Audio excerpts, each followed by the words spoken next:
আমি যে রেসিপিটা দিয়ে ভাত খাইতেছি, এই রেসিপিটা হইলো যেই সেই রেসিপিটা না, এইটা হইলো হাতির খাবার। আর হাতির খাবারটা মানুষের জন্য কিরকম করে স্বাদ করে উপযোগী করলাম, ওইটাই তোমার সাথে শেয়ার করবো। আর এই রেসিপিটা গ্রাম অঞ্চলের মানুষ সাধারণত খাইয়ে থাকে, কিন্তু আমি আমার মতন করে রান্না করছি, ওইটাই তোমার হাতে আজকে শেয়ার করতেছি। তো যদি ভিডিওটা ভালো লাগে সম্পূর্ণ দেহ। তো প্রথমে আমি নিয়ে নিছি এনে কাঞ্জেল।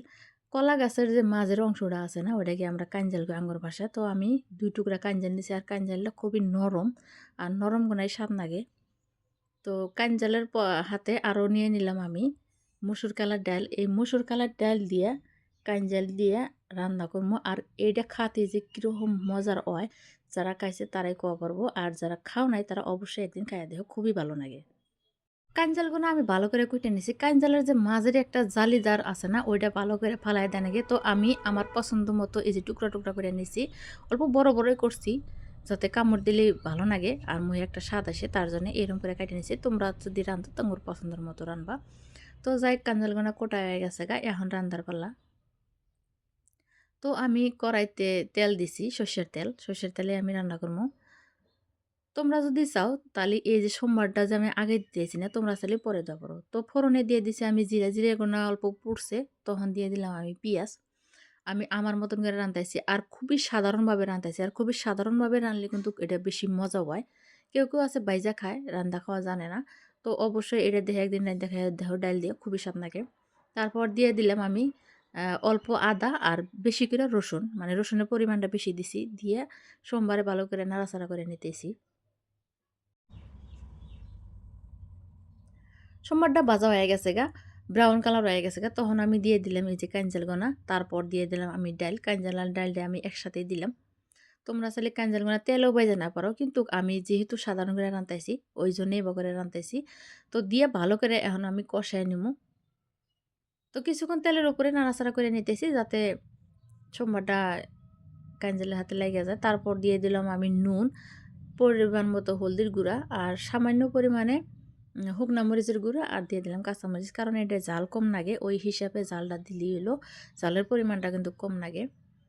তো সব কিছু মশলাই দেওয়া হয়ে গেছে গে, এখন আমি আরও কিছুক্ষণ ভালো করে কষায় নিতেছি, তেলের উপরে নাড়াচাড়া করে নিতেছি, মানে ভাজা ভাজা করে নিলে ভালো হয়। তো অনেকক্ষণ সময় আমি তেলের উপরে এই যে ভাজা ভাজা করে নিছি, ডালটা আদা ফুটা হয়ে গেছে গা। তো এখন আমি দিয়ে দিমু জল, পর্যাপ্ত পরিমাণে জল দিমু। কারণ আমার এইটা আধা সেদ্ধ হয়ে গেছে গা কাঞ্জালগোনা, সেই হিসেবে আমি জলের পরিমাণটা দিয়ে দিলাম। আর বেশি জল রাখবো না, আমি অল্প অল্প গ্রেভি করে রাখামো, ওই জন্য জলের পরিমাণটা অল্প করে দিয়ে দিছি।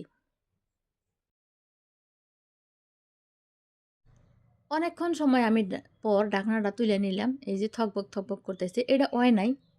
তো আমি এখন দিয়ে দিলাম জিরার গুঁড়া আর ধনিয়ার গুঁড়া মিশে আসলে ওটা দিয়ে দিছি। তারপর দিয়ে দিলাম অনেকগুলো ধনিয়ার পাতা কুচি, তো যাতে একটা গ্রান আসে তার জন্য ধনিয়ার পাতা দিলাম। তোমরা চাইলে এনে কারি পাতাও দেওয়া আরও। তো দিয়ে আরও কিছুক্ষণ নাড়াচাড়া করে নিয়ে নিতেছি।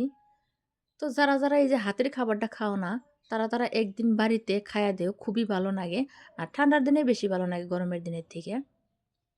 তো ফাইনালি তরকারিটা হয়ে গেছে গা, এই যে এরম হয়েছে। আমি এটা কি করবো, এখন কড়াই ধরে নামা নিমু, আর চুলার আঁচটা একদম থামাই দিমু। তো তরকারিটা কিন্তু খুবই সুন্দর হয়েছে। আমি ৫ থেকে ৬ জন মানুষকে এই তরকারিটা রাইন্দা খেলাইছি, তারা সবাই কমেন্ট করছে যে না, তরকারিটা খুবই সুন্দর হয়েছে, খুবই ভালো হয়েছে।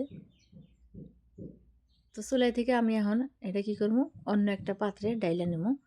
তো ওইটা তোমার হাতে শেয়ার করতেছি না। তো যাই হোক, এই যে দেখো তরকারি কালারটা কিন্তু এখানে দেখা গেতেছে যে অল্প শেকশেকা হয়েছে, কিন্তু এখানে হলদির পরিমাণটা কম দিলে ভালো হয়, ওই হিসাবে আমি দিছি।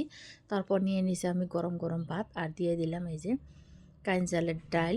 আর এটা খাতি আমার কাছে খুবই ভালো লাগে, আমি এটার খুবই খাই, আমার কাছে স্বাদ লাগে।